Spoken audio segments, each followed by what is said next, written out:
오늘 본 말씀 로마서 11장 25절부터 36절까지 말씀입니다. 이스라엘 백성들을 향하여 이방인들은 그런 마음을 먹을 수가 있죠. 그런 생각을 가질 수가 있습니다. 뭐냐면, 아니 이렇게 하나님의 말씀이 분명하고 진실하고 확실한데 왜 그들은 예수님을 믿지 않는 거지? 라고 하는 것이죠. 사실 지금도 유대인들은 예수님을 믿지 않습니다. 인정하지 않죠. 그러니까 예수님을 독생자 예수 그리스도로 또 하나님의 아들로 그들이 인정하지 않습니다. 그래서 유대인들은 아직도 신약을 잘 인정하지 않기에 그들이 기다리는 건 예를 들면 다윗, 옛날에 그 다윗 같은 왕이 다시 오기를 기다리는 마음으로 그들이 지금도 살아가고 있는 거죠. 자, 그렇다면 오늘 지금 사도 바울이 로마에 있는 교인들에게 편지하면서 씁니다. 로마에 있는 교인들에게 왜 당신들이 어떻게 하나님의 은혜를 덧입고 그들이 쉽게 표현하는 의인의 회중에 들을 수 있었느냐라고 이야기한다면, 이 유대인들이 정말로 신실하게 믿음의 삶을 살고 그들이 믿음을 잘 간직하고 하나님의 구원받은 백성답게 살았어야 되는데 그렇지 못했기 때문이다라고 이야기하죠. 사실 그런데 그 또한 이 유대인들이 하나님의 말씀을 신실하게 지키지 못한 것 또한 결과론적으로 놓고 보면 그것 또한 하나님의 은혜고 하나님의 섭리임을 사도 바울은 이야기합니다. 그래서 이게 거꾸로 될 수 있죠. 맨 처음에는 유대인들이 이방인들을 향하여 무시합니다. 그래, 너희들은 버림받은 백성이야, 적속이야. 하나님이 우리 민족을 택했어. 너희들은 버렸잖아. 너희들은 선택받지 못한 민족이잖아. 라고 생각했던 이 유대인들이, 이스라엘 민족이 이제 생각이 바뀌는 겁니다. 이방 민족들이 바라보면서, 아니 쟤네는 왜 그런 거야 도대체. 하나님의 말씀이 이렇게 좋은데, 아니 하나님이 이렇게 살으라고, 믿음의 삶을 살으라고 성경에서 이렇게 이야기하는데 왜 저들은 자꾸 범죄하고 하나님의 말씀을 듣지 않아? 그리고 저들이 결국은 예수 그리스도를 인정하지 않게 돼. 뭐 이런 생각들을 거꾸로 가질 수 있는 거죠. 예전 구약시대 때는 이스라엘 민족들이 이방 민족을 향해 그런 생각을 했다면, 신약시대 이후로는 이방 민족들이 이 유대인들을 향하여, 이스라엘 민족을 향하여 그런 생각을 가질 수 있다는 겁니다. 그렇다면 이게 어떤 게 옳은 거며 왜 그렇게 된 거냐라고 이야기한다면, 사실 이 답은 한 가지입니다. 맨 처음에 하나님이 이 이스라엘 민족을 택한 것도 하나님의 강권적인 역사입니다. 그리고 결과론적으로 지금 온 이방 민족들이 하나님을 믿게 된 것도 결국은 하나님의 강권적인 역사임을 우리는 인정해야 한다는 거죠. 그러니까 어떤 일이든 간에 결국 하나님의 은혜 가운데, 하나님의 신실하심 가운데 이루어지는 일이다라는 걸 이스라엘 백성들뿐만 아니라 이 이방인들, 로마에 있는 교인들도 인정해야 했다는 겁니다. 그러니 하나님의 뜻은, 사실 하나님의 계획은 우리가 다 헤아릴 수 없는 거죠. 어떻게 그걸 다 이해할 수 있겠으며, 하나님이 이루시는 일들을 우리가 다 하나님 그건 옳고요, 그건 그른 거예요, 아니요 이건 맞고요, 저건 틀린 거예요 라고 감히 우리가 어떻게 이야기할 수 있겠느냐라는 거죠. 처음부터 유대인들, 이스라엘 백성들을 택한 것도 하나님의 역사일 것이고, 그들이 하나님 앞에 범죄하고 순종하지 않고 예수님을 인정하지 않고 그들이 하나님을 떠났어요. 하나님은 그것도 하나님께서 신실하게 사용하실 거라는 거고요. 처음에 이방 민족들을 하나님께서 선택하지 않으셨어요. 그러나 지금 로마서에 보면, 또 구약 성경의 여러 군데를 보면 그건 택하심을 받지 못한 게 아니라 하나님은 그들도 하나님의 품으로 구원받은 백성다운 삶을 살아라고 성경은 누누이 이야기합니다. 그러니 처음부터 복음을 듣지 못했다고 우리가 하나님의 백성, 하나님의 자녀가 될 기회가 아예 없었느냐? 그건 아니라는 거죠. 그래서 이스라엘 백성들이 택함받은 것이나 이방 민족들이 처음에 택함받지 못한 것이나 다 하나님의 역사다라고 하는 겁니다. 자, 그걸 여러분들이 머릿속에 염두에 두시고, 오늘 본문에 보시면 25절에 형제들아 너희가 스스로 지혜 있다 하면서 이 신비를 너희가 모르기를 내가 원하지 아니하노니, 이 신비는 이방인의 충만한 수가 들어오기까지 이스라엘의 더러는 우둔하게 된 것이라. 어떻게 로마 사람들이, 이방인들이 하나님의 구원받은 백성, 의인의 회중에 들어올 수 있느냐? 그건 신비로운 일이다. 그러나 그것 또한 하나님의 은혜고 하나님의 역사고 하나님의 국률하심이라고 한다면, 이 이스라엘 백성들이 의인의 회중에 들지 못하고 더러는 하나님을 떠나게 된 것, 그 또한 하나님의 역사다라고 가르치면서 26절, 그리하여 온 이스라엘이 구원을 받으리라 기록된 바 구원자가 시온에서 오사 야곱에게서 경건하지 않은 것을 돌이키시겠고 내가 그들의 죄를 없이 할 때에 그들에게 이루어질 내 언약이 이것이니라 함과 같으니라.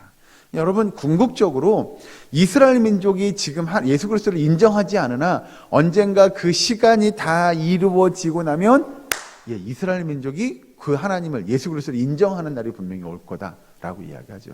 그래서 많은 선교사님들이, 사역자들이 그런 이야기합니다. 복음이 우리가 이야기하는 서진한다고 이야기합니다. 이스라엘에서 시작된 게 온 유대와 사마리아와 땅끝까지라고 이야기할 때 이 땅끝으로 가는데 서쪽을 향해서 이렇게 돌아가는 거죠. 그래서 결국 한 바퀴를 돌면 이게 복음이 어디까지 가요? 온 유대 땅으로 들어갈 거라는 겁니다. 그래서 조심스럽게 예측하기로는 이 복음이 온 유대 땅에 다시 다 들어가서 그 유대 땅이 그 복음으로 변화되게 되면 그때 예수님이 다시 오시지 않겠느냐라고 예상하는 거죠. 이건 정답은 아닙니다, 여러분.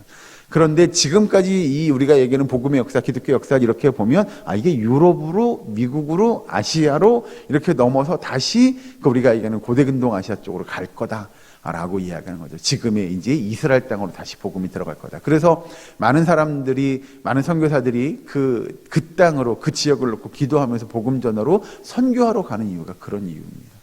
여러분, 성경에 나오면 그래서 이 로마의 교회 사람들에게도 이건 너희들이 똑똑하거나 너희들이 대단한 일을 해서 하나님이 너희들에게, 이방인들에게 구원을 베푼 일이 아니라는 것을 이야기하죠. 쭉 넘어가서 보시면 30절에 이렇게 나타납니다. 너희가 전에는 하나님께 순종하지 아니하더니 이스라엘이 순종하지 아니함으로 이제 긍휼을 입었는지라. 이와 같이 이 사람들이 순종하지 아니하니 이는 너희에게 베푸시는 긍휼로 이제 그들도 긍휼을 얻게 하려 하심이라. 사도 바울이 그렇게 말하는 거죠. 너희가 이스라엘 백성들, 이 유대인들이 하나님을 믿지 아니함으로 구원의 은혜를 받았는데 이제 나중에는, 후에는 다시 이들도 그 구원의 은혜를 경험하게 될 거다라고 이야기하죠. 사실 이건 사도 바울만 똑똑해서 대단하신데 이거 어떻게 깨달았지? 라고 할 만한 것이 아니죠. 하나님이 창세전부터 그런 구원의 계획을 가지고 구약 성경에 보면 많은 선지자들을 보내면서 또는 사사들을 보내면서 이런 내용들의 이야기들을 언급해 놓고 있습니다. 창세 때부터 하나님은 유대인들만, 이스라엘 백성들만 구원할 것이 아니고요, 모든 민족과 열방을 향하여 복음이 증거되어지고 그들이 주님께 나아올 것을, 그들이 하나님의 백성, 하나님의 의인의 회중에 들 수 있게 될 것을 이야기해 놓고 예언해 놓고 있었음을 우리는 잘 알 수 있죠. 그런데 특별히 로마인들은 그런 겁니다. 우리는 하나님을 잘 믿어. 하나님이 우리에게도 구원의 은혜를 줬어. 저 봐, 이스라엘 백성 봐봐, 저렇게 범죄했어 라고 생각하면 이건 잘못된 겁니다. 그러니 이 또한 하나님의 은혜고 이 또한 하나님의 은혜일 것이며, 우리가 살아가는 모든 삶 속에서 하나님의 긍휼의 역사가 나와 아직 구원받지 못한 자들과 또는 아직도 예수님을 인정하지 않는 이스라엘 백성들에게 임하게 될 거다라는 걸 사도 바울이 이야기하고 있죠. 그리고 쭉 밑에 가서 30절 보면 이렇게 얘기합니다. 깊도다 하나님의 지혜와 지식의 풍성하며 그의 판단은 헤아리지 못할 것이며 그의 길은 찾지 못할 것이로다.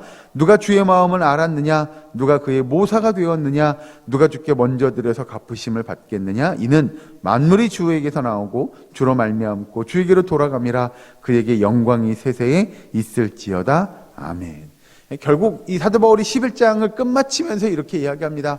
그 하나님의 역사는 정말 신실하신 하나님의 구원의 역사, 그 구원의 계획을 이루어가는 하나님의 놀라운 은혜이니 우리가 마땅히 하나님을 찬양하는 것이 맞다는 거죠.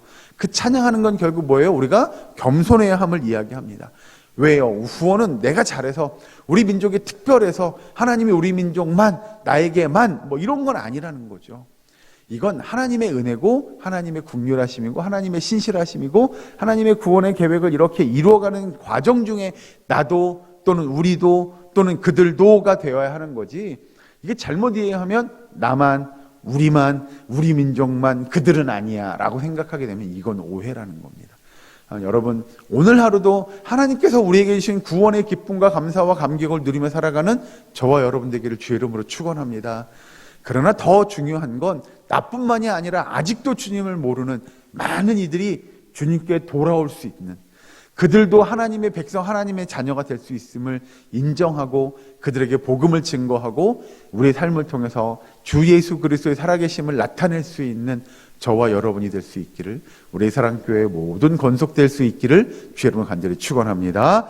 기도하겠습니다. 사랑거리 하나님 감사합니다. 하나님 우리의 삶을 축복하시고 하나님의 구원받음을 또 하나님께로부터 하나님의 신실하신 언약의 약속을 받음을 인정하고 하나님 앞에 영광 돌려드리는 믿음의 백성들 될 수 있도록 인도하여 주시옵소서. 아버지, 우리의 사랑교회 권속들에게 은혜를 베푸시사 구원받은 자다운 삶을 살기 원합니다. 그 삶을 통하여 아직도 주님을 알지 못하는 자들이 주께 나오고 온 민족과 모든 열방이 주께 나오는 우리의 삶이, 우리의 사역이, 우리의 모든 삶의 영역들이 될 수 있도록 주여 도와 주시옵소서. 아버지, 이 시간도 주 앞에 나와 기도합니다. 간구합니다. 부르짖습니다. 주께서 응답하시고 역사하시고 성령의 충만한 은혜를 경험하고 돌아가며 오늘 하루도 그런 은혜의 날이 될 수 있도록 주여 도와 주시옵소서. 모든 것 감사드리며 예수님의 이름으로 기도하옵나이다. 아멘.